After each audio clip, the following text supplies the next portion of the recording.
Tulips. A poem by Sylvia Plath. The tulips are too excitable. It is winter here. Look how white everything is.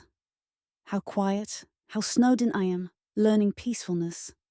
Lying by myself quietly as the light lies on these white walls, this bed, these hands. I am nobody. I have nothing to do with explosions. I have given my name and my day clothes up to the nurses, and my history to the anesthetist, and my body to surgeons. They have propped my head between the pillow and the sheet cuff, like an eye between two white lids that will not shut. Stupid pupil, it has to take everything in.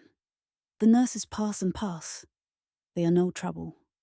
They pass the way gulls pass inland in their white caps, doing things with their hands, one just the same as another.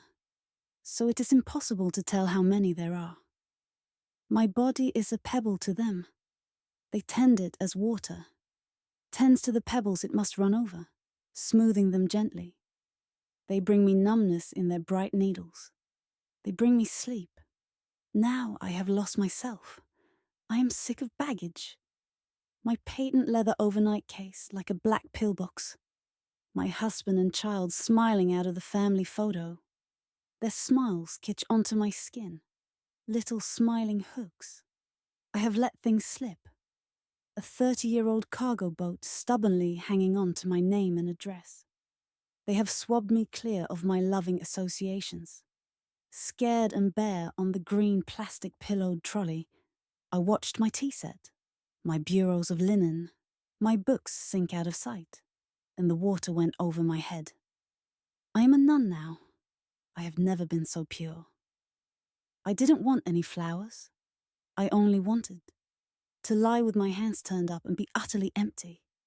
How free it is. You have no idea how free.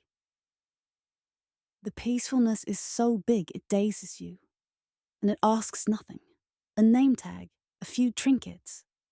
It is what the dead close on finally. I imagine them shutting their mouths on it, like a communion tablet. The tulips are too red in the first place. They hurt me. Even through the gift paper, I could hear them breathe lightly through their white swaddlings, like an awful baby.